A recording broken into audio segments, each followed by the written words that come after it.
What's going on? The Iacon Files. It's Monday, and we start on Mondays now at 8 o'clock. So, just to get everybody up to date, let me just get in here. Oh, let me lower this. There we go. Bada boom, bada bing.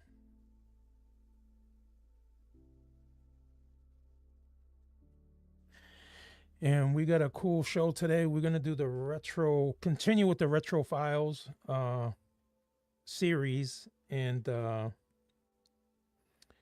see what we can do here. Oh, let me lower this. Got all these audios up here, so let me just back that out. Share this. Copy link. Share it with the kingdom that I'm going on. What's up? If you're here, just say, "What's going on, Mike?" Bada boom, bada bing. Let me know if you're here. I'm going to start in a few seconds. I'm just going to share the link, and we'll get this going. Bada boom, bada bing.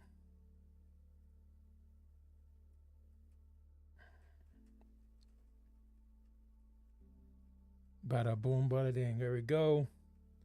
Shared it with the kingdom so we can get this going. Give me a thumbs up if the audio is good. I've been tweaking the audio all week, trying to mess with the connections, and hopefully everything is working out. Hopefully, I've definitely adjusted my speed. I've been working on the 40 and 50 speed. If you look at the internet 0 to 1000, I was on 40/50, and I'm supposed to be at least 300.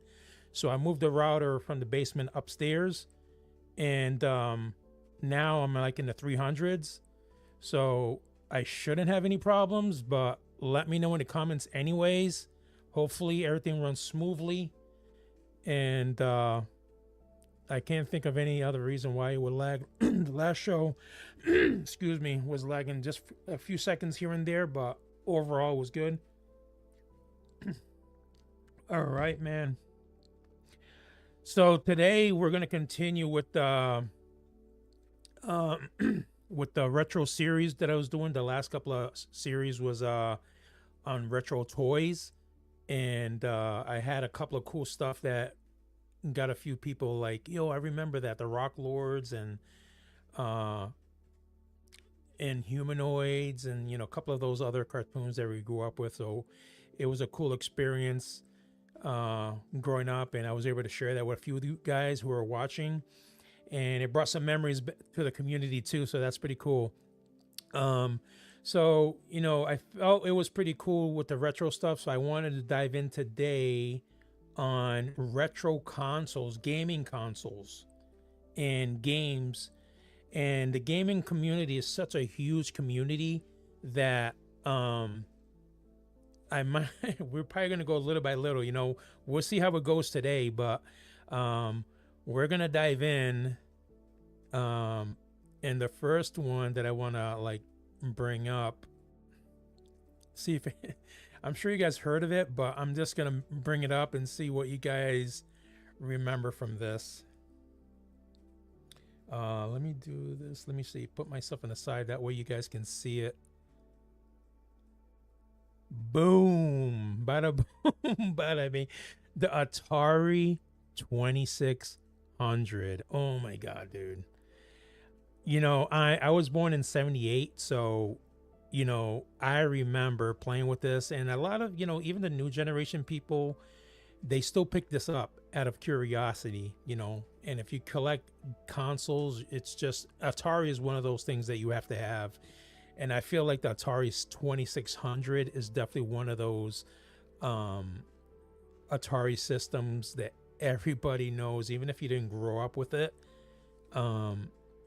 You played the Atari 2600. Dude, I tell you what, man, I'm going to be going through, I got a few games. Now, before we start too, there's so many games, out there that I can't cover all of them. I'm pretty much just going to do some of the ones that I remember growing up as a kid, and you can share your thoughts on them if you remember them. If you don't, feel free to jump in this anytime in this live stream to share your thoughts on what we're talking about. But I try to pick as just a few for the 2600, and the next system we're gonna do is it's gonna be a lot more. But the 2600, man, I remember it's just like some of these gaming consoles. Sometimes the games would work and sometimes they wouldn't. So those silver knobs, and the first thing, and the thing that's funny is back then, wood grain was big. It was popular, and this one had a painted wood grain in the front. So you see Atari in the bottom right, but that plastic was painted like wood grain. Because that was the popular thing back then. People had like wood grain stuff. But sometimes the games would work and sometimes they wouldn't, and you would have to wiggle those knobs up and down and hope to God the game would work. So I I definitely had my shares of pushing those knobs up and down, and sometimes it would work. Sometimes you're throwing that thing against the floor. Come on, work, man. What the hell, Sometimes you'll be playing a game and it freezes and you'll be pissed because you went so far, and it's like, no. And there's no way, there's no, password code to reach, go back to that level. It freezes, you're going back to square one. And I was like, no, that sucks. So let's see what I got here. I'm just going to mess around with the games and see if you guys remember some of these things, man. Frogger. Oh my God, dude. I feel like if you don't know what the heck Frogger is, man, I don't know where you have been in the gaming world, because even if you weren't born in 78 or the 80s, whatever, you must have heard of Frogger by now. Dude, I played this so many times. It's like I lost count how many times I played Frogger. And it's basically, it's like, if you haven't seen it before, it's you pretty much start at the beginning of the highway and you have to cross the street. You're a frog, all right? If the name hasn't given it away, Frogger. You start off as a frog and you got to maneuver past the cars traveling through the highway and not get squashed and make it to the other side. So kind of like, how did the chicken cross the road, but it's like, how did a Frogger cross the road, and you would have to and I guess as the levels progressed, it would get harder, obviously. But dude, I can't believe the amount of times I would make this like green box with legs, cross the street, And the thing is, like I shared, I think, a few times on these shows that I've been part of, the Atari games, the covers really sold them, because obviously the gaming graphics didn't sell them. You know what I'm saying? Like if you put a green box or skinny line with legs on it's what the heck is that? But the way they advertise a Frogger, and I feel like it was all artist drawn, because you really didn't have the technology now like AI, like draw me this or make me that. A lot of this stuff was artist drawn, and you looking at it, you look at the frog and boom, you like, when you're playing the game and it doesn't look like a frog, you look at the cover and you're like, yeah, that's me. I'm that frog, So that's me as a child. That's what I would always do, man. I would look at the cover constantly, you know what I'm saying? Like, and let your imagination take place, man. You wanna you living in those days, you definitely created an imagination. So Frogger was definitely up there with the systems. All right, let's see what's next. Space Invaders. Oh my God, dude. Space Invaders. This thing has been in arcades so many times. If they've redone it many times. But the original Space Invaders, obviously, dude, was for its time, obviously for its time, it did well. When you compare it to today's games, obviously it's nothing. But when I look at this, because I was researching games And when I saw this, man, did it bring me back to my childhood. And just looking at the cover, man, that flying city, whatever it is, UFO, but if you look on the top, you can see it looks like the silhouette of a city, and then you got the mountains in the background. You got other spacecrafts in the background, dude, like just looking at this picture, it brought myself back to my childhood. And I was like, man, the things I would think of, man, like look at that. I would constantly look at this cover, and it's like, I gotta survive. I gotta survive. I gotta save the people of that city, from being bombarded or something. Um, Space Invaders was bugged out, man. You would have those alien beings coming down, and you gotta shoot them all up. They've made obviously remakes of it, but Space Invaders was bugged out, man. It was definitely an Atari 2600 game that I feel a lot of us played. If you grew up in that time, it was a must. Space Invaders. The advertisement back then must have been everywhere. It was a popular game, and I remember playing it many, many times for the Atari 2600. All right, let's go on to the next one. E.T. the Extraterrestrial. Man, dude. Again, everything I'm going to show you I played, and this game was bugged out. I remember playing it, and they did a great job for the technology of the day. And again, the artwork of the game, you're looking at ET, you're looking at Elliot, what I'm saying? ET phone home, dude. Whatever it is, you're like, you gotta get through this, you know? And it was a fun time, man. I'm telling you, and I'm gonna probably express that with every game that I show you.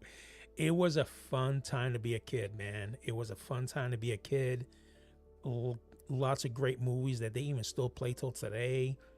And anybody who's into the gaming system collection is definitely gonna know at least a little bit about the Atari generation and the games.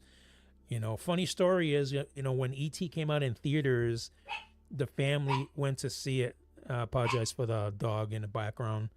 That's Marvel barking like crazy. Um, yeah, but we went to the movies, we watched it, and I remember as a kid, I was watching it with, and I was fine, it was fine. I was getting into it, all that stuff. And then I guess towards the end, when ET like dies, um, my mom started crying. And then when I saw my mom crying, I started crying, and that whole night ended up in tears, because I remember, and I still see it in my head right now, like he's on it. I think they put him in a body bag or something like that, and like he was dead or something, But yeah, I remember, man, in a theater that doesn't exist today, it was over here, it was the Worcester Galleria, is the mall, Worcester Galleria. It was an amazing place. They had a big water fountain, a really huge water fountain that everybody would throw pennies, dimes, quarters, and make wishes, man. That was the era where people believed in making wishes at the fountain. And man, me and my brother would go through that mall all the time. Um, Tons of stuff, man. They had arcades in the mall. Arcades were huge back then, pinballs, all that stuff was huge. There was actually an arcade in our neighborhood called um, Silver Ball. It was called Silver Ball, and we would go there a lot. And then the mall was right next to it. And man, they had a lot. I think they even had a radio station in the mall. It was pretty cool. You can go walk by and look at the window, and you can see the guys talking on the broadcast channel. So that was pretty bugged out. So yeah, E.T. was definitely one of those games to the Atari 2600 that I remember greatly. Let's see here. We got Asteroids. Man, dude. Bada boom, bada bing. Asteroids. Who doesn't remember Asteroids, man? I mean, they even made that newer. Um, but yeah, this was many hours, guys. Many hours being a child. Nothing to worry about. No bills to pay. You know, don't have to worry about making the mortgage payment. You know, we're just kids, man, playing with toys and video games. And we just spend days, hours playing asteroids, trying to save the Earth from being bombarded. You know, it was bugged out. You know, you were like a little triangle and it would shoot little tiny, I don't know, little dots, I guess, and you would try to destroy the asteroids. And but check out the cover, man. Look at that cover, man. That thing is amazing. Even till today, man. We're in 2025, and I can tell you, looking at this cover, I am still impressed. You know, like there's a lot of sci-fi in that picture and drawing, whatever whoever created it. And again, the imagination just goes off, man. You know, I can see myself just flying. That spaceship is moving right now. Those asteroids are going by my head. You know, your imagination, man. That's the great thing about that generation. You know, you had to use your imagination because we didn't have computers, no cell phones. You know, you had to use your imagination, man. You know, and toys were limited. You didn't have all the toys you have today. You know, so if you wanted a toy that they didn't have, you had to make believe a toy that you did have was the toy that you wanted. You know, that's another story because I get into that too. I've had those experiences of making believe my GI Joes were Ghetto Robo from Japanese series. So yeah, we got the asteroids, man. That was crazy. Let's see, Pitfall. Oh man, dude. Pitfall. It always reminded me of Indiana Jones. I don't know. Pitfall and Indiana Jones. It just always, every time I played, I always thought of, that movie. But yeah, oh my God, this was a lot of fun, guys. A lot of fun. I wonder, I wonder how much I would get into it if I played it right, like today, the original. Like, I'm sure I probably would get into it. But yeah, just like to see the picture, you would swing across ponds of crocodiles. If you fell, then you obviously got eaten it up. You got holes on the floor. You got to watch out because if you fall, then the scorpions down there would get you. Jan, dude, Pitfall was cool. I don't remember what the heck the guy was, who you were in Pitfall. I don't know if you were like an archaeologist, if you were like just like another Indiana Jones. I have no idea. I don't even remember. Oh yeah, look at, I see in the background the trees, the gold bars. I remember that. Oh my God. Well, I didn't remember until I saw the picture, but I remember. Yeah, you have to collect gold bars. That's so bugged out. Yeah. Well, Pitfall. That's crazy, dude. That brought a lot of memories. There's, like I said, there's a lot of games, but I just covered a few of them because I want to keep moving on because, gaming consoles, there's a lot. So I want to keep going. So then the next thing I saw when I was researching this stuff was these things. The Coleco tabletop games of the 80s, it says there. Dude, I had a few of these. I definitely had Donkey Kong. I had Pac-Man. And just like you see it, they were like miniature arcade games that you could bring home and play on the table. And if you're lucky, you can probably find them at flea markets and yard sales today, But I remember these things. And I think at Target, they actually make something similar. I've seen, which I'm actually going to do here on the Iacon Files, do like a Christmas special where, kind of like I went to this store. These are some gift ideas. And one of the things I found were something similar to this that I'll share whenever I do that show. But yeah, the Coleco tabletop games of the early 80s, man, that was bugged out. They had, like I said, Pac-Man, Donkey Kong. I think Galaga was one of them. Frogger. Miss Pac-Man was one. It was bugged out. All right. The next system that we're going to cover today is... Let's see if I can click this. Boom. Nintendo, NES, Nintendo Entertainment System. Man, dude. Now we're getting into probably the time where a lot of people are going to remember, obviously, because even if you weren't born in this time where you saw the NES, you definitely grew up with the Nintendo 64, the GameCube, and the Wii. And if you were born with those generation gaming consoles, then it's gonna bring you back eventually to the original Nintendo, right? Because you're like, man, what you're gonna research where who's Nintendo? The Nintendo GameCube, what is that?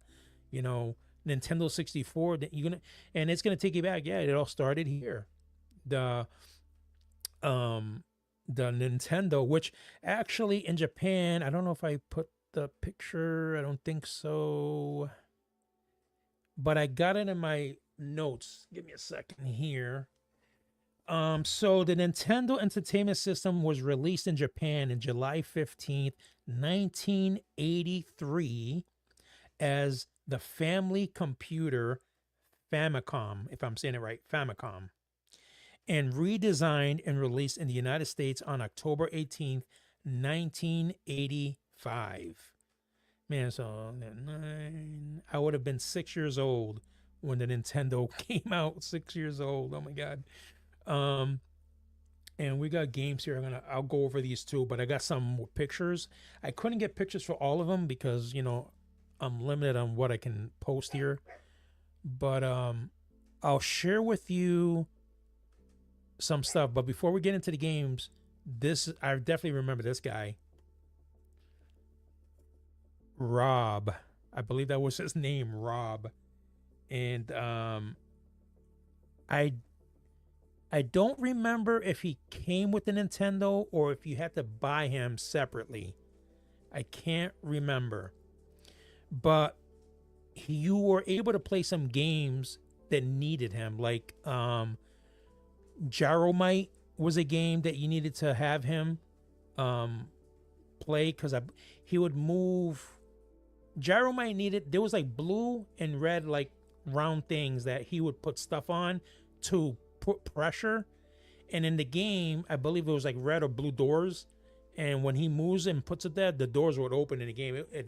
Actually, if you think about it, that's pretty amazing for in 1985 for an interaction like that to happen in games. That was, that probably blew me away for sure. Remembering that stuff.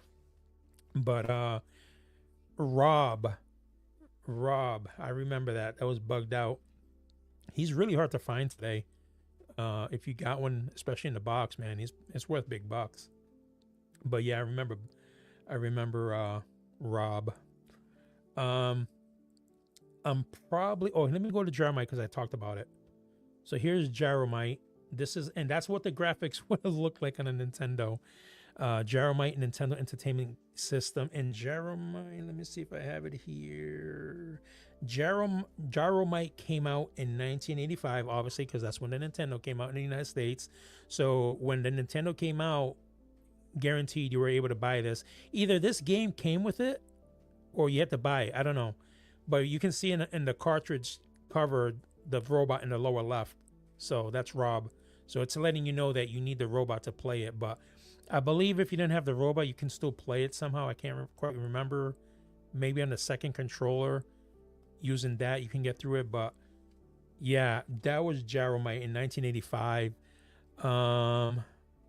And then here's a game that I love playing. And I'm not, I'm going to go bouncing around in order like 1985, 86, 87, whatever.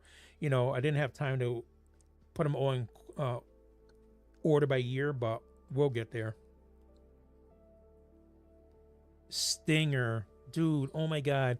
When I was researching games for the Nintendo and I saw this, it brought me back to my childhood, man. I'm like, oh my God, I completely forgot about Stinger, dude. I played this so many times.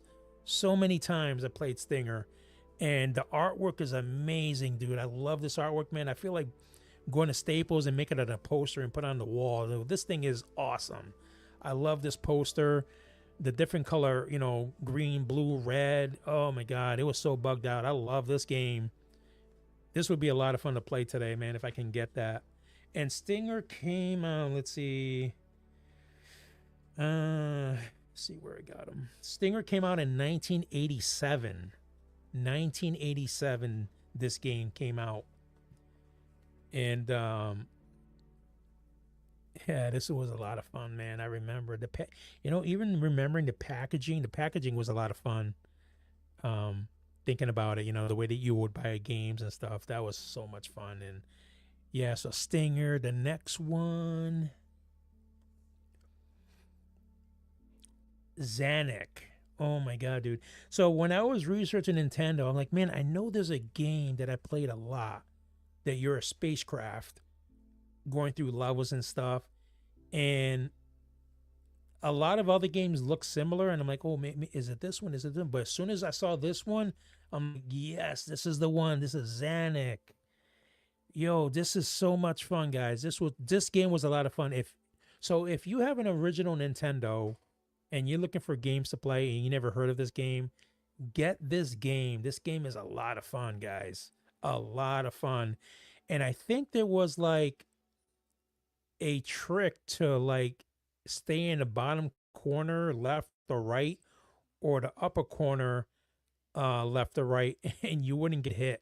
Or at least you would survive quite a bit, So I remember little tricks like that. But man, look at that graphic art, man. Look at that graphic art. You got the ship right there, and you got this like huge like robot being, you know, and they do it in different stages. Like the bottom, he's at a distance. The next one up, he's coming closer, and then the last one up, he's very close.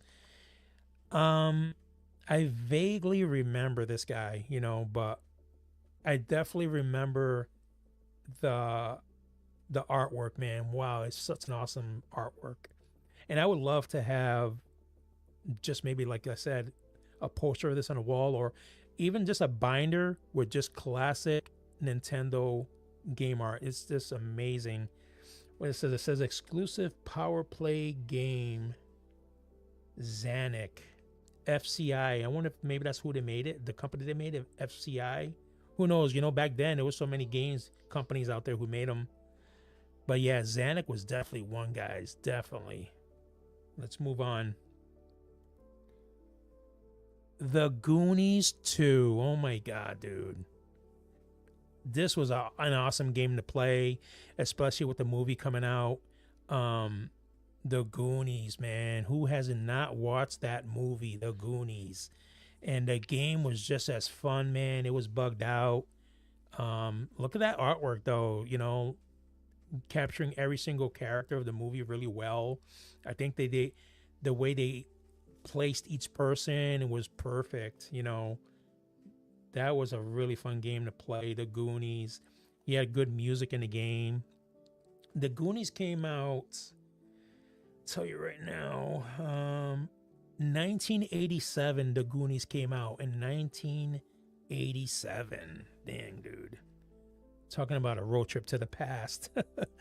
Yeah, The Goonies. Bada boom, bada bing. That was a good game. Wizards and Warriors. Oh my god, dude. Look at that artwork. Look at that artwork. As a kid, I'm that guy with the sword, man. I'm that warrior. Whoever dares challenge me is going down. You know what I'm saying? Wizards and Warriors, man. I remember obviously you being like some kind of knight, but I can't remember the gameplay. It's been so long, and look at that. It's made by the Acclaim. Wow. I think Acclaim is still around actually today. I think they're still around. I think they're still making games. But yeah, Acclaim made Wizards and Warriors. And Wizards and Warriors, again, came out in 1987. So we're seeing a lineup for 87 of great games that came out. Wizards and Warriors. Man, that's some classic artwork.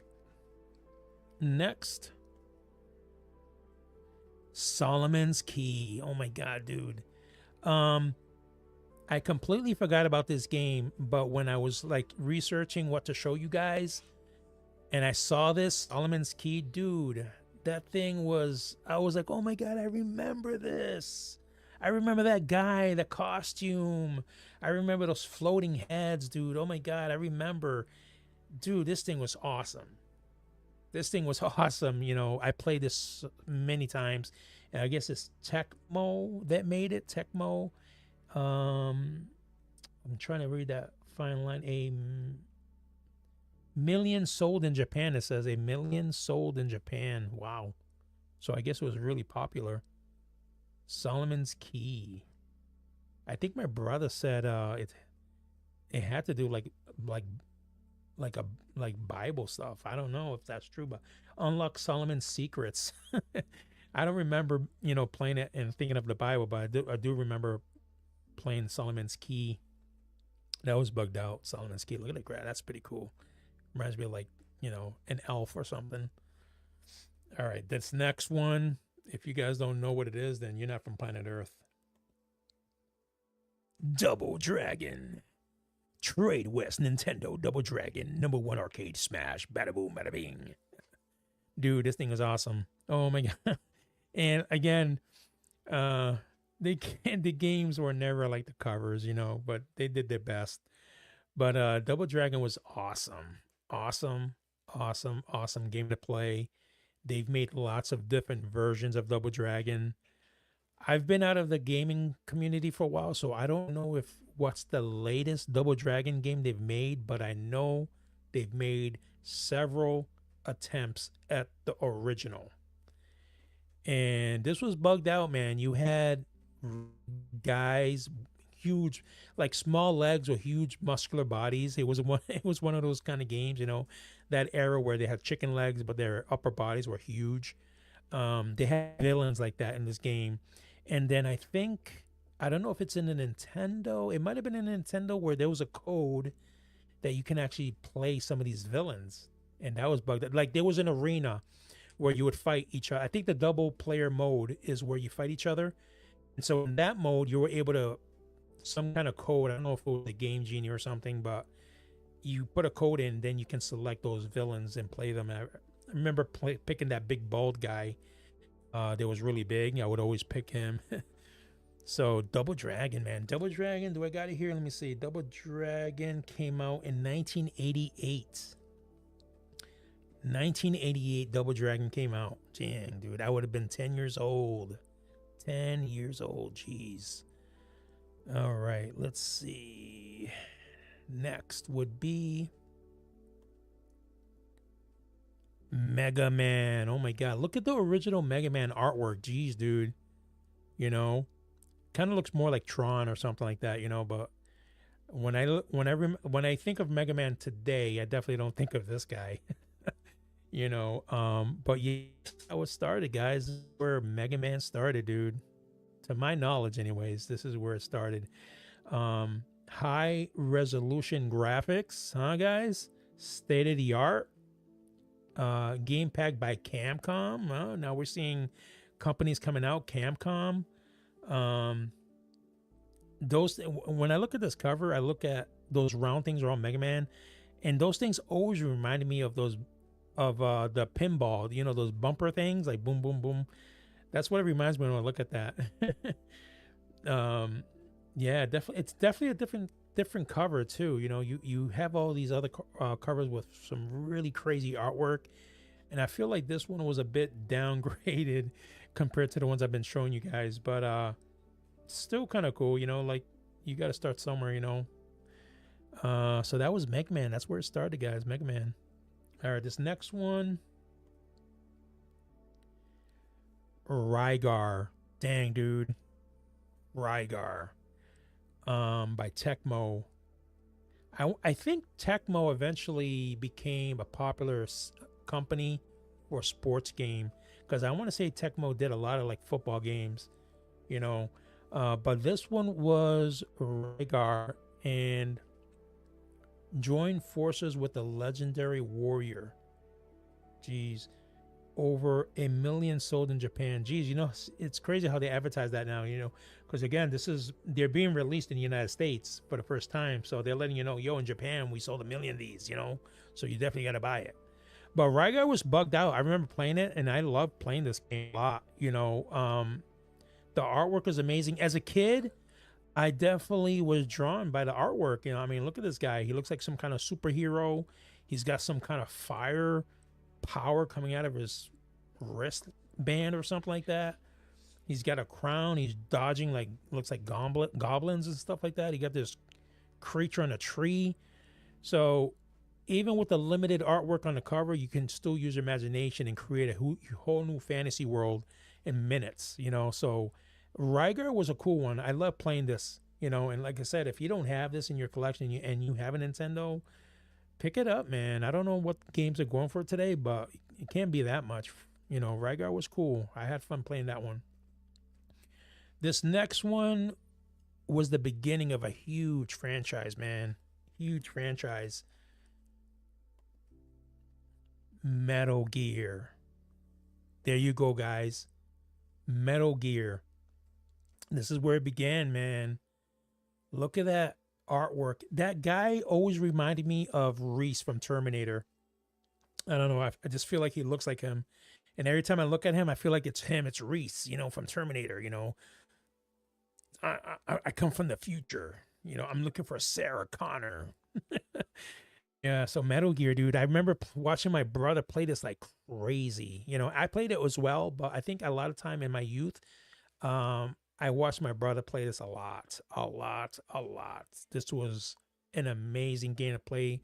It was really difficult, man. It was not easy. There was some levels that seemed impossible, but we found and we found ways how to do it. And this game came out in 1988. 1988, this game came out in Metal Gear. And this is how it, Metal Gear Solid. This is where it all began. I don't know, Metal Gear Snake Eyes. I don't know. I forget the titles, but it all started from Metal Gear. And man, another great game to have if you're collecting systems. You have to have this for your Nintendo lineup. It's a must. The Metal Gear, dude, it was bugged out, man. And it looks like, I can't read it out, but I see Ultra. Maybe Ultra Games is the ones who made it. Ultra Games is what I see there. Really nice artwork, man. Who knows? It looks like a soldier of the future, like look at them. Boom, boom. So Metal Gear was definitely there. Next one. This, oh man, Ghosts and Goblins. So this is hilarious because I was talking to my brother about this the other day, and I used to call this Ghouls and Ghosts. Ghouls and Ghosts, and it was called Ghosts and Goblins. It's hilarious how all these years I called it Ghouls and Ghosts. Unless they change the name later down the road, but looking at this, it was called Ghosts and Goblins. But I called it Ghouls and Ghosts. I'm like, what the? That's hilarious. But oh my God, dude, this was an amazing game. The guy with the blue hat is the final boss. But dude, this thing has some crazy songs in the game. Really nice, catchy songs. And you would start off as the knight, as you see there. And if you get hit, I can't remember how many times, 2 or 3 times maybe. But if you got hit the first time, part of your armor will fall off. You hit it again, some more will fall off, to the point where you were like pretty much in underwears trying to fight these guys. And that's how it was, I forget the guy's actual character's name, but you were him, and going through all these guys you see in the cover there, those were some villains in the game. Let me see. Worldwide Arcade Game Designer, Capcom. See, so now we're getting advertisements here. Worldwide Arcade Game Designer, Capcom. So Capcom's coming out from the background and making their place in history there. State-of-the-art, high-resolution graphics, licensed by Nintendo for play on the Nintendo Entertainment System. Ghost and Goblins. I wonder how many of you called it Ghouls and Ghosts too. That's hilarious. Okay, let's see here. Let me put this down. Next one.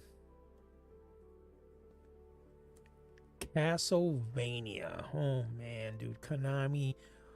Yo, Castlevania has you know risen throughout the generations. It's they've kept it alive, and it's great that they did because it's an amazing game. I remember playing Castlevania so many times. You had that whip. But take a minute and look at that graphic, man. Man, that is so cool. Look at that guy. I think it was Simon. I think his name was Simon, if I remember. Simon Quest, maybe? Simon. For some reason, Simon comes to my head. But he had that whip, and I believe you can get powers like the whip would throw flames, at the enemies and stuff like that.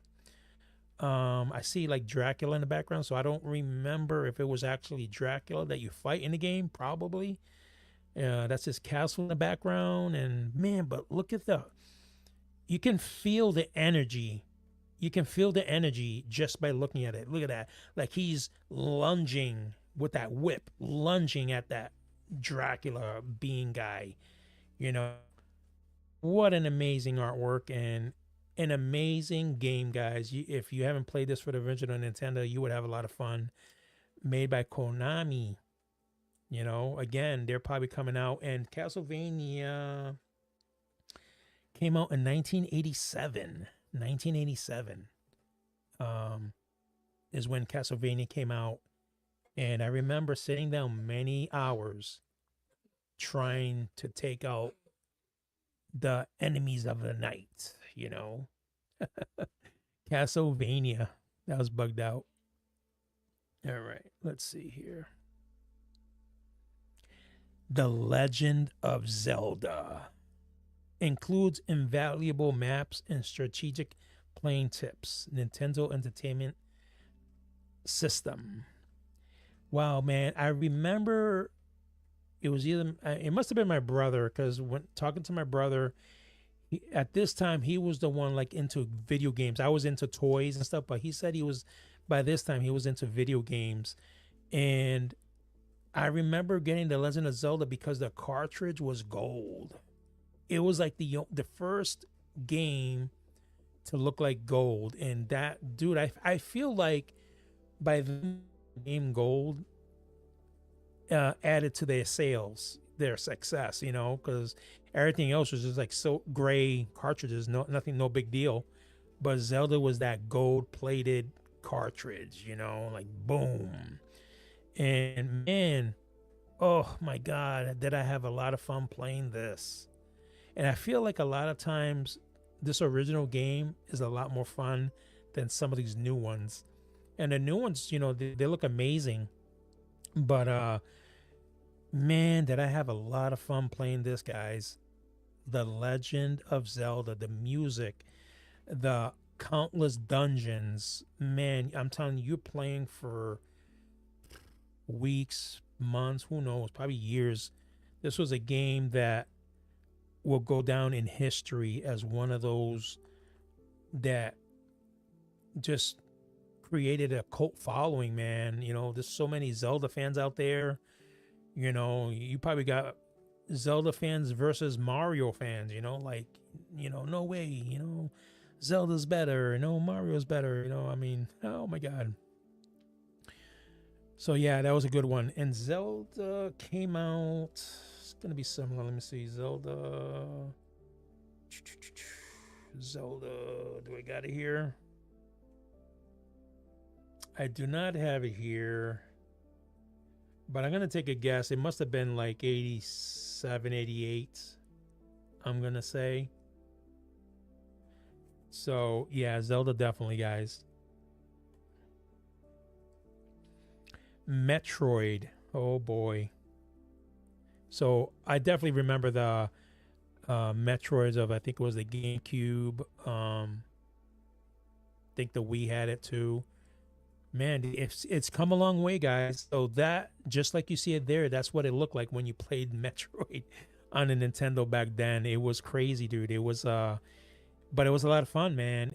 I remember you can spin into a ball, and I guess that was a power. You had your gun, obviously. And so you start off the game in this like armored suit, I guess, and you have no idea who you are. Probably sometimes you're thinking that it's you, you know, you're in that suit. You know, as a kid, your imagination is growing crazy, so you thought you were in that suit. You know what I'm saying? And you're going, and it was a lot of levels. To my knowledge, it was a lot of levels. The funny thing is, I wish my brother was here because he's the one who told me about this story. The funny, and this happened to a lot of people, guys. The funny thing is, you're going through this game, who knows for how long, months, however long it takes you to play this game, right, and conquer it. At the very end, they reveal who Metroid is. And who Metroid is right here. A girl. Oh my God, dude.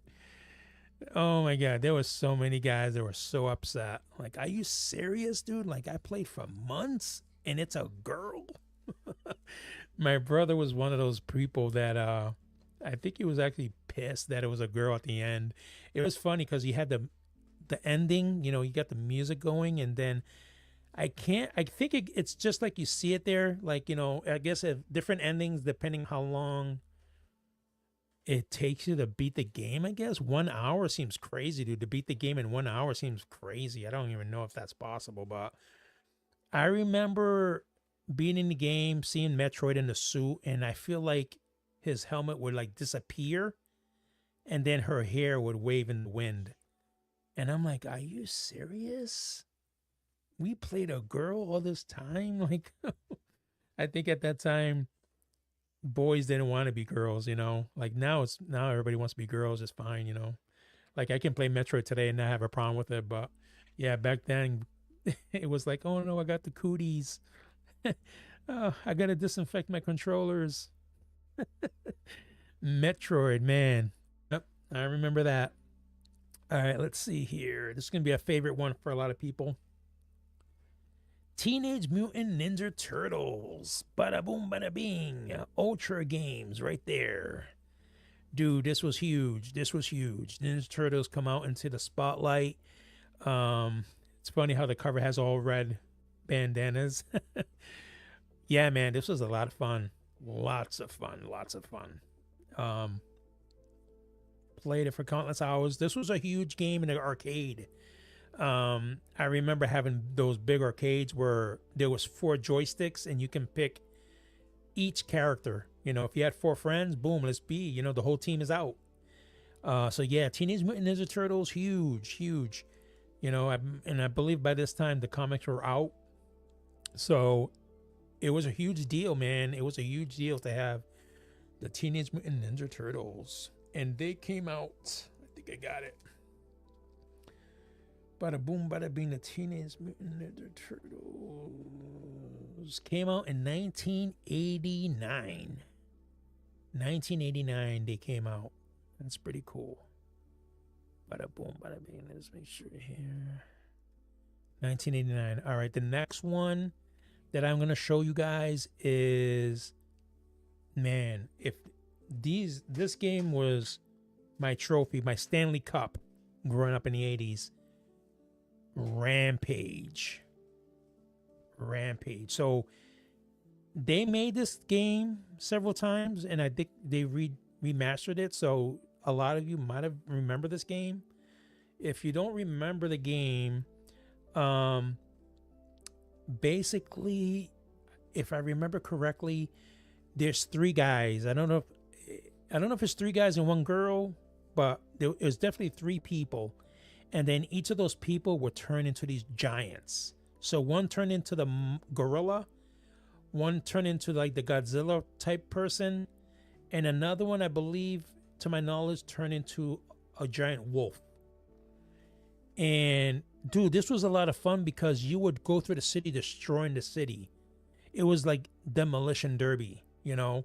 Like you can be these humongous guys destroying skyscrapers and all that stuff. Helicopters would try to come in and you would just destroy the helicopter. Dude, this was a lot of fun. This was the people who made this, Data East, I guess. I tell you what, they made a lot of money on this game. I tell you that right now, because I dropped a lot of quarters into those machines at the arcade, dude. You know what I'm saying? I mean, the owners had to kick us out. Like, you need to stop spending money on this. Dude, it was a lot of fun, man. It was a lot of fun playing Rampage. And number one arcade hit. Yeah, it was number one for a while, I want to say, because it was a humongous popular game to play back then. And I'm trying to look at my notes to see if I got the year Rampage came out. And I do not have this one. But it, it's definitely in the 80s, mid to late 80s. Rampage came out by Data East. Big time. Awesome game right there. Next one, Spy Hunter by Sunsoft. Dude, so Sunsoft now, again, they're coming out in the open. Sunsoft. I remember Sunsoft. They made a few games, but Spy Hunter, man, really. So Spy Hunter is, to my knowledge, and the way I remember it, was like James Bond. Like, he was James Bond. That's like the best way to describe it. And he, just like you see in the cover, he would fly. He had all these vehicles, He had all these vehicles. Spy Hunter had a unique soundtrack that if I heard it, like, boom, there it is. It's Spy Hunter. This was a lot of fun. Man, a lot of fun. Countless hours, over the years. It never got old. It was just a great game to continue to play over and over again. Authentic arcade edition. Sunsoft Spy Hunter. And Spy Hunter came out in 1987. 1987, Spy Hunter came out. And man, look at that. It looks like, kind of like Miami Vice, get that feel, Magnum PI, super old shows if you're my age. Oh my God, this is a cool one. Rush and Attack. Now, funny story, and I shared this with my brother yesterday when I was looking these games up. Funny thing is, all these years, I called it Russian Attack, like Russian Attack.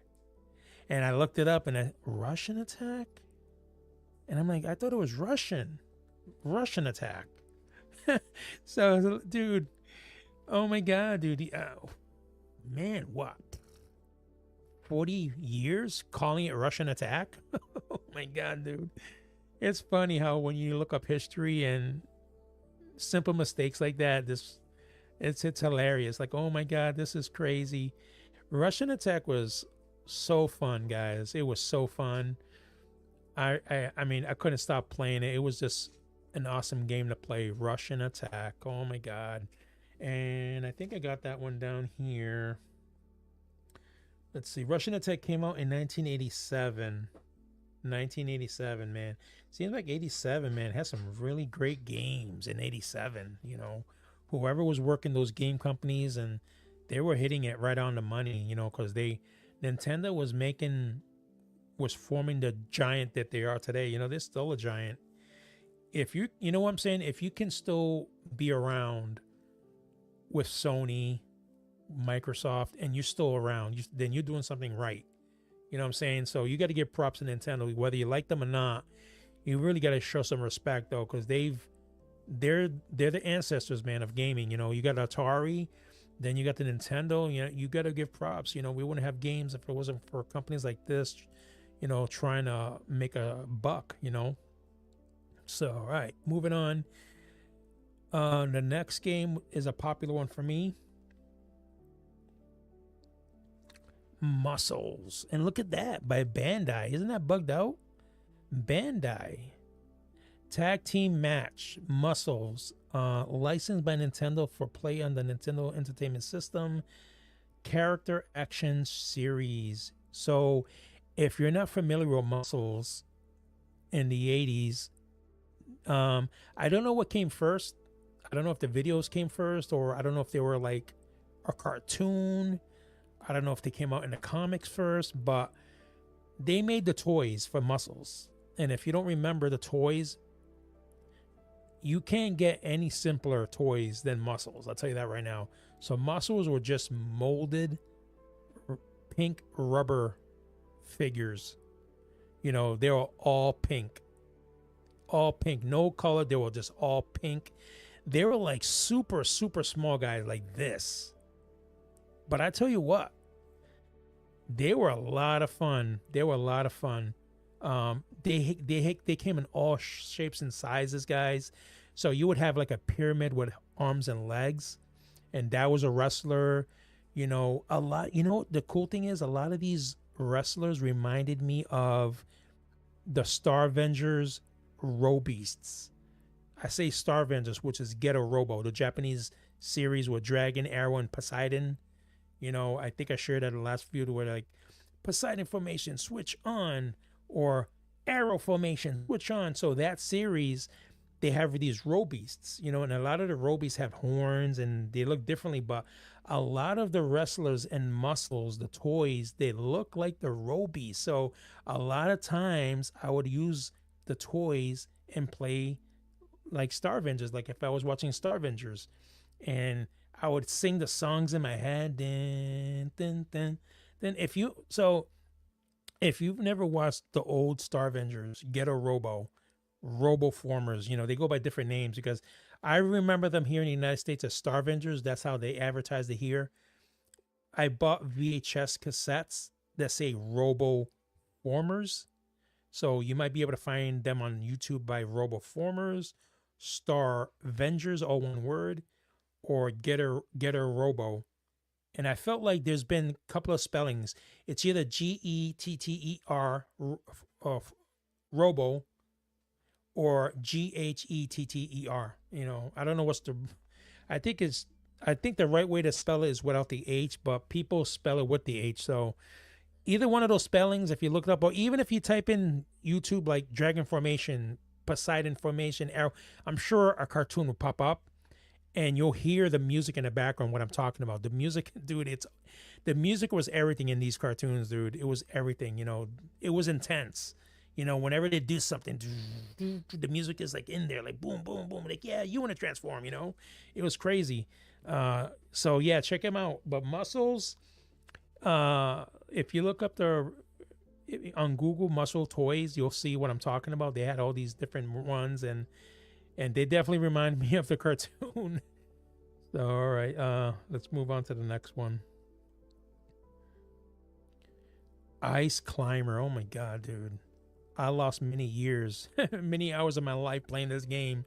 Ice Climber. So you were two, I'm going to say Eskimos, I guess. You were Eskimos. One was blue, one was red, depending if you're playing two players. And yeah, just like you see those ice, you would break the ice. And I guess make those things fall. Maybe you can hit them with the mallet. I vaguely remember, but I definitely remember breaking the ice with a hammer. Ice Climber. I know they made a couple of remakes of it. I don't know how far in graphics they've gotten, but I definitely know they made Ice Climber again years later. So this was a lot of fun, man. I don't remember music on this, you know. I don't really remember music, but I definitely remember smashing ice, you know, Ice Climber. And I believe you just had to break the ice to get to the top. You know, you reach the top, then you made it, and you move on to the next level. So Ice Climber was a great game. If you haven't played it, definitely play it. Then when I was researching, I came across these old books that I don't know if some of you remember. Game Pro. Man, dude, it's crazy because, you know, I feel like to be honest, I don't even know if they have any game magazines today. But back then, the game magazines, Game Pro was the one to get. They had some amazing artwork. Look at this one. This is Earth One Gym. You know, look at that artwork, dude. And I think if I remember correctly, like some of these games would have maybe codes for the game, maybe strategies on how to beat the game. There was a bunch of stuff, and I think they would advertise games that were coming out. You know, it's pretty cool. If you look at the top of it, it says Sega, Nintendo, Jaguar, 3DO, Neo Geo 32X. Okay, so yeah, and we'll try to cover some of those systems as we go down. Um, this retro series that we're doing here in the Iacon Files. But when I saw this, I'm like, man, I got to show this to the guys because I remember GamePro. I remember having lots of these magazines and saving them because they look cool and they had a really cool glossy texture to the cover. They're like really well made. They were like really nice books. All right, next one, Top Gun. Big time, dude. You're talking about the 80s, man. You're talking about Top Gun came out in theaters and everybody wanted to be Maverick. You know what I'm saying? Everybody wanted to fly that Tomcat. And this was a great game, man. I remember playing. The hardest thing, obviously, to do for me was land on the carrier. Like, every time I went off on a mission, I prayed that I would land because if not, you're done. But Top Gun, I love the artwork. An amazing picture to have on your wall, if you like vintage games, or if you collect them, like I said, in a binder. This is definitely one to put in there, man. Top Gun, dude. This is where it started, man. Top Gun. And let's see here. Let's see if I got it. I don't think I got Top Gun, but it's got to be because the movie, so I'm guessing, I don't remember when the movie came out. I'm going to say the 88, 89 maybe, because I know Top Gun came out in the 80s.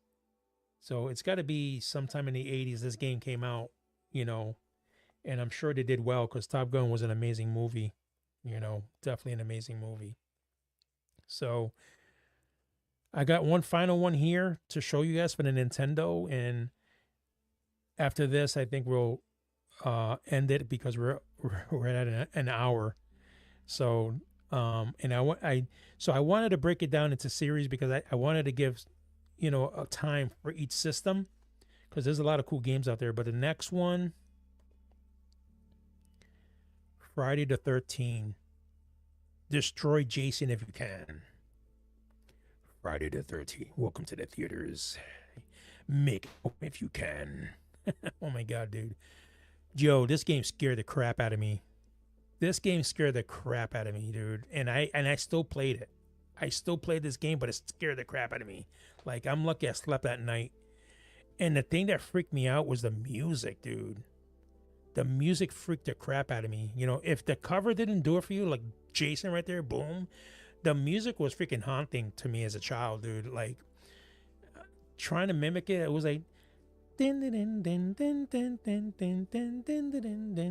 was something like that, but like kind of more freaky, man. You're gonna have to look it up. Look it on YouTube. Friday the 13th Nintendo, and look it up. You'll hear the music, dude. It was freaky, man. It was like, and whenever there was a Jason sighting, it would have this noise like that. Like, let me see. It was like kind of like the gong we have here. Where is it? Let's see. Where is it? Bada boom, bada bing. Here we go. It'll be like. Jason has arrived. No. That's my heart beating, dude. I'm like looking, but where is he? Where is he gonna pop out of? Oh my god, I can't sleep. And dude, it was crazy, dude.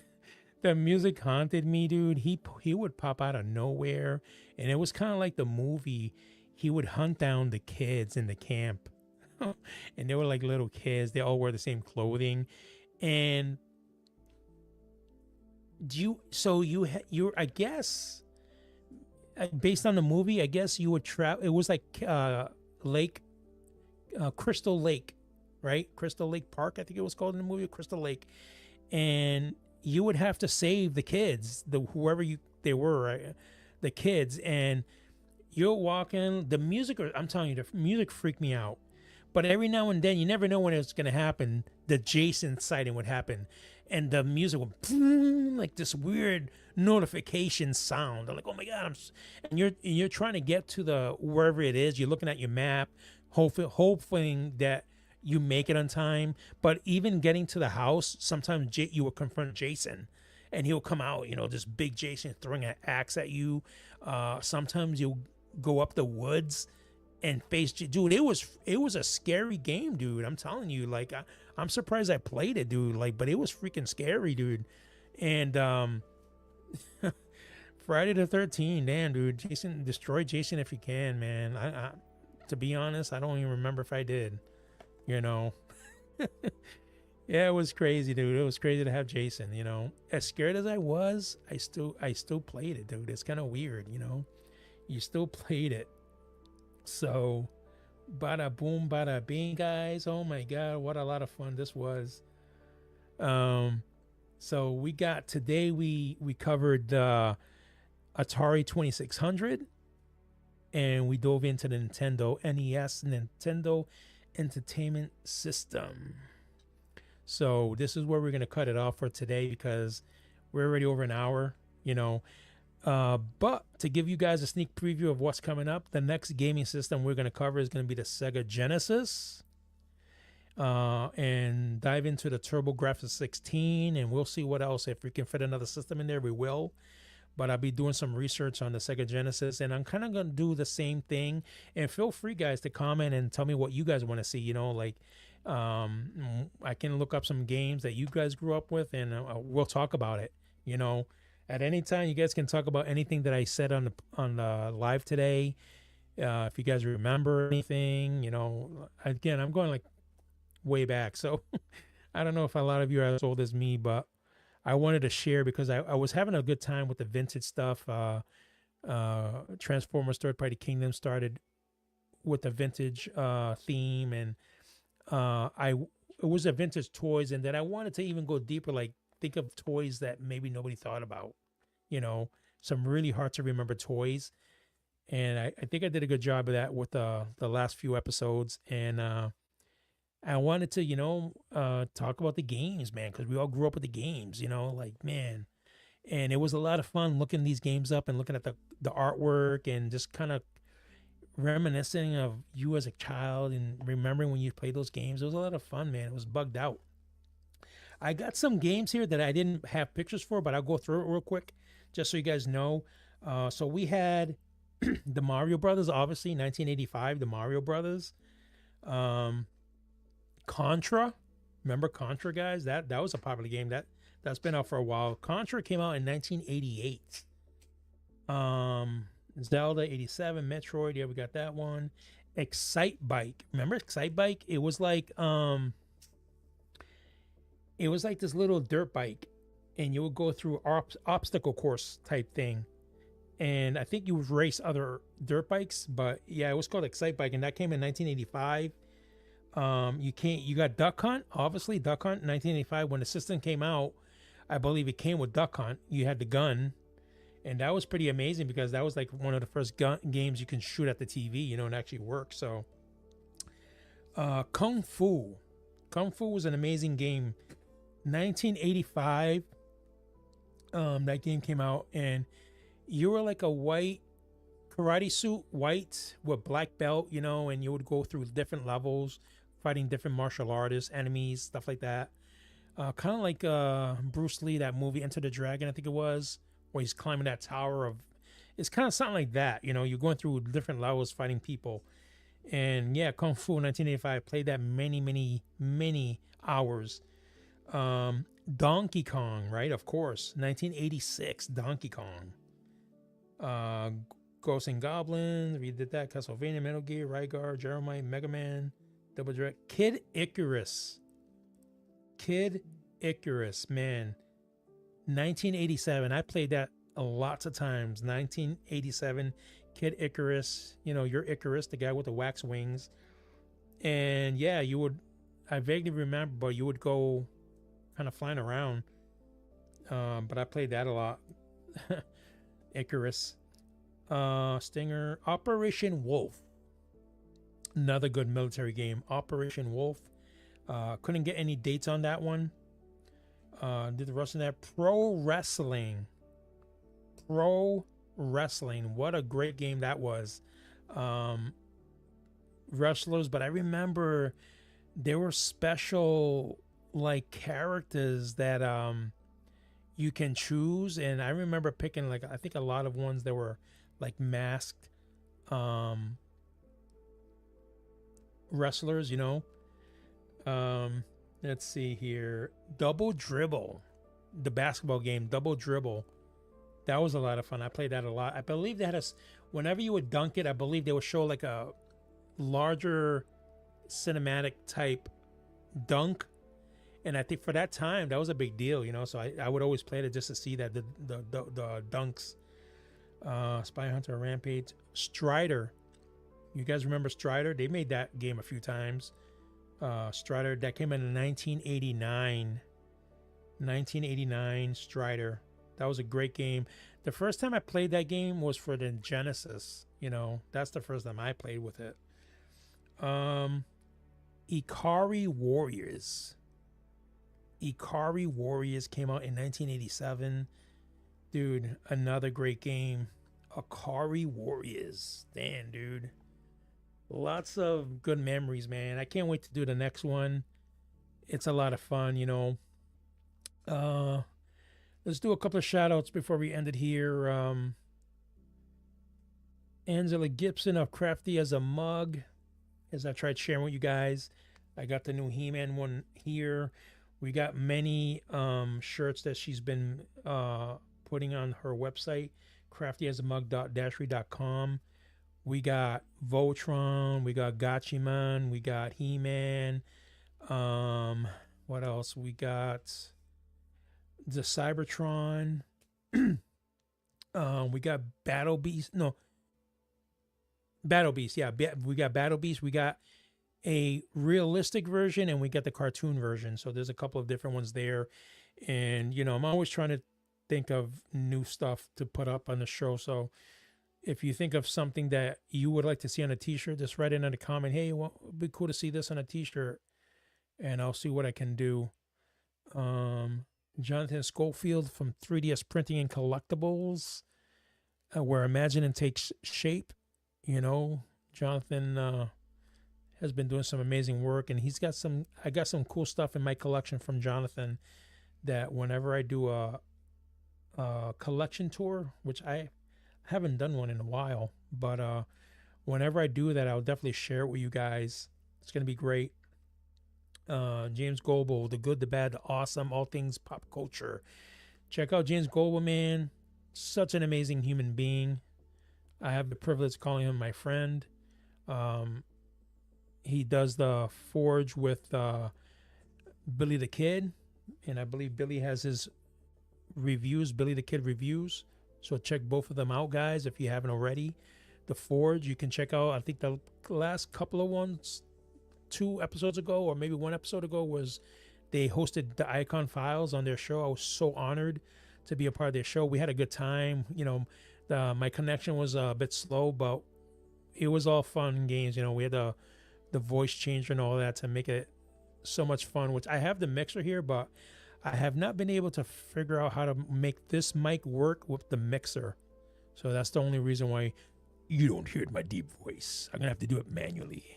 But welcome to the Iacon Files. Thank you for joining us. Yeah, so we got them. Let's see, who else do I got in here? Show you, I guess, a couple of shirts here. So some older shirts there. We got a remake of the Gatchaman. I got to do a remake of the Yamato. But they always got some stuff up there, and I'm very thankful for everything that Angela has been doing, both for Transport Third Party Kingdom and the Iacon Files. You know, she's been doing great work. Shout out to Crystal Horton, Carrie, Adam Burnham, Jin Han, Steve, the repairman.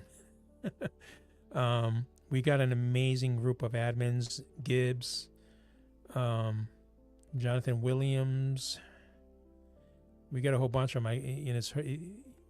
You know, Mark Stahl. What's up, brother? Haven't heard from him in a while, but you know, Mark Stahl, great human being, awesome guy. Ben Shepard. What's up, Ben? Shout out to you. Eric Vogel. What's up, Eric Vogel? Bert Lopez, who just recently had a birthday. What's up? Happy birthday to Bert Lopez. You know what I'm saying? He's So Bert has the 86 series. He's trying to sell. If you guys know anybody looking for the 86 series, let me know. I can get you connected with Bert Lopez. Believe he wants to try to get into masterpiece stuff now, but he's got a good amount of 86 studio stuff that if you're looking, I can get you the information on that. Look me up on Facebook, Michael Grajales, MichaelGrajales, or you can find me on Transformers Third Party Kingdom. I'm one of the admins, and I can connect you if you're looking for anything from the 86 studio series. So yeah, happy birthday to him. Bada boom, bada bing. Got my birthday coming up, the 24th. Got like another week or so. So man, I'm losing track. I think I'm gonna be 47. You know, the older you get, you seem to forget. The numbers don't matter no more. So I'm hoping to have a good time. Shout out to my wife, Sarah Grajales. She's been huge inspiration to me. She's my best friend, and nothing's always perfect. Marriage is not always perfect, but we serve a perfect God. We serve a perfect God, and shout out to Christopher because he's helped us a few times with marriage counseling. And today me and my wife, we love each other, and we're here. She supports me. I just recently gave her a Fan Toys RC, thanks to Jin Han connecting me with that. So the cool thing is Sarah received her first masterpiece scale Transformer. She loves Transformers. She's not as crazy as me, but she does. I did get her a few little things. Like she's got a few Legend scales upstairs in her room on her desk. And I recently got her the Fan Toys RC, which till this day, I've been collecting, 4 years or so, 4 or 5 years. I think it's been 4 years. And I still don't have an RC. I'm still trying to find Skywarp, Deformation Skywarp. I don't have a Skywarp in my collection. There's still a few things out there. The Ark, I always wanted to get the Ark, but I'm happy with what I have. Like I have to show you guys. Eventually, going to show you guys the collection. I have a lot to show you guys. It's been a while. But yeah, shout out to my wife. She's trying to make my birthday special. I appreciate her hard work. She recently got a job, and it's not that easy because so you get used to your benefits at jobs, and some jobs don't have those benefits. But definitely thankful that she's got a job. What am I missing? I hope I'm not missing anybody. Shout out to, I don't know everybody's name, but the moderators for Transformers Third Party Kingdom. Shout out to all you guys, the moderators. Shout out to any admins that I forgot. It's always hard when you're on the spot, like, oh, your head is like, no, who am I missing? But let me see here. I think I got Mark Webster, because I got the name plaques. Mark Webster, shout out to Mark Webster. Scott Christopher, God bless you, brother. Appreciate you. Awesome human being. If you have the privilege of doing business with Scott, man, super awesome guy. Jamie Red, what's up, guy? Jamie Red, I don't know if he's watching, but Jamie Red, shout out to Jamie Red. And shout out to the rest of the Transformers Third Party Kingdom community. You know what I'm saying? Just like Christopher says lots of times, you guys are the reason why the kingdom is growing. You're the reason why the kingdom is getting better, because of what you add to the overall pie solution, whatever you want to call it. Super privileged to be a part of this kingdom. It's like a group like no other. There's not a group like this on Facebook, and I feel like anything that expands from the kingdom is just blessings. I've described it in my last video like the vine. The kingdom is like the vine, and the Iacon Files is a branch from that vine, that tree. Everything good, the kingdom bears good fruits, right? And anything that comes from that is a good fruit. You know, the Iacon Files, you know, whatever else came from Transformers Sword of Kingdom. I don't want to speak for them, but you know, whoever the kingdom inspired, you know, feel free to say it in the comments, you know, but they definitely inspired me, you know, and I'm still here trying to do what I can, you know, just trying to give my 2 cents to the pie and hopefully give you guys my opinion on stuff, which is going to be different from other people. I got here, let me see if I can, I'm making all this noise, but I want to show you one of the things that Jonathan made me.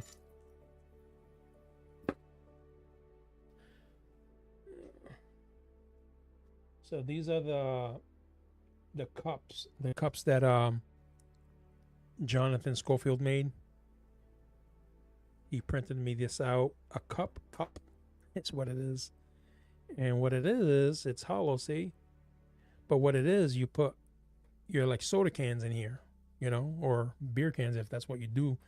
But that's what you do. You put them in here, crack them open, and then you drink them, you know. But yeah, it's bugged out. It came out really well.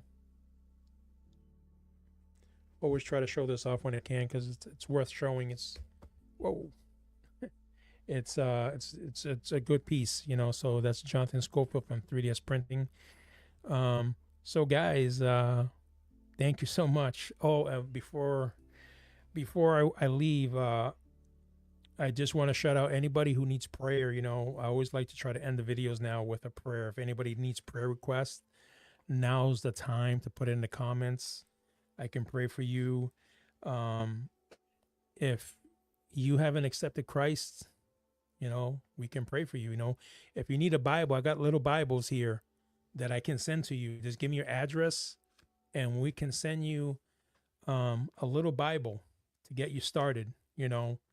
And it's great, man. It has a lot of great information. So and they look cool. They look like little like wallets, you know. But yeah, if you're in need of a little Bible, you know, let me know and I can get one of these sent to you for free. And wait and see if anybody needs a prayer. But if anything, I'll just end it up in a prayer here. So whoever's watching, man, let's just end this in a good note, you know, and just give thanks. And I'm just going to pray and end the show. Father, we thank you for the opportunity that I had to just share this live show with the community who's here. I don't know their needs, Father, but you know their needs. And whatever it is that they need, whatever it is they're going through, I pray in the name of Jesus, the name above all names, that you can touch anyone who is watching this video and just let them know that you are the God that sits on the throne, the creator of heaven and earth, and that maybe they don't believe in you, right? And that's fine, because you know what? You can show your greatness, and you can show them that, you know what? I am that I am.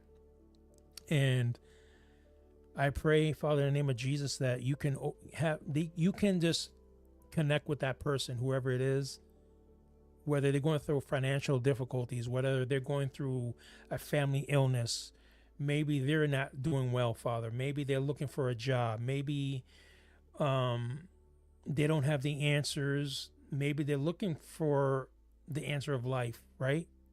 And they don't know what it is. But you know what? There's one name that everybody on this planet should know, and that name is Jesus Christ. He is the way, the truth, and the life.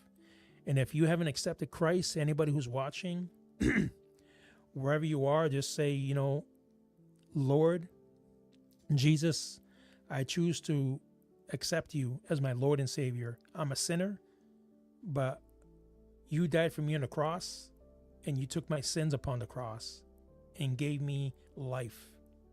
You gave me the light. You gave me the way. And I accept that. I accept that you are the Son of God, and that you're my Savior, and that by accepting you, my name is written in the book of life. Amen. So, you know, just remember, guys, you know, there's a lot of craziness going out in the world. But while we're here together, we're family. We whatever you guys need to talk about. If you don't want to talk about it on the live, reach out to me and I can talk to you one on one, text back, call me, whatever.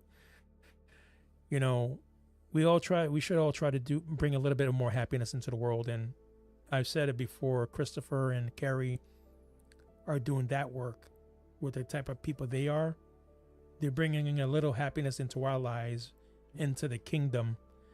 We're all collectors. We collect different things. Some of us collect the same thing. Some of us don't, you know, but that's fine. You know, we all love whatever you guys can bring.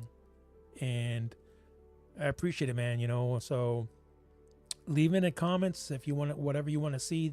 The next we continue next Monday with the next couple of consoles. I think I had a lot of fun with this.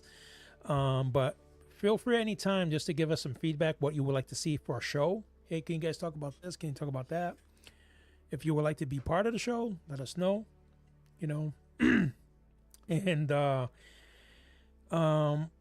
what I would share too is what me and my wife are planning to do is do a podcast kind of separate from the toys, the collections, the game, all that stuff. And it's going to be like a podcast just talking about the Bible, you know. So if you're one of those people that just want to hear the word, we're going to do that. We haven't decided when, what day of the week, what time, but I'll let you guys know as you follow the Iacon Files. We'll do something. It's going to be simple, nothing crazy, you know, talk a little bit about the word, maybe some experiences. And if the community interacts with us, we'll do that. So that's going to be like a different, you know, thing. It's going to, it might be under Iacon Files, but it might be titled something different, like Bible study or something. We haven't thought about a name yet, but keep following us. And, you know, if you're one of those people that just wants to learn a little bit, you don't have to react. You just can be part of the show and just listen to us. You know, that's fine. You know, you plant that seed and, you know, as you nourish it, it grows. That's all we're doing. You know, we're just planting seeds everywhere. So yeah, you know, if you need a Bible, we got these little ones, let us know. And we got them in Spanish. We got Spanish versions too. So if you want Spanish, let us know. And, we will get them to you, and it will change your world, dude. I tell you, if God can use all of us. God can use all of us, guys.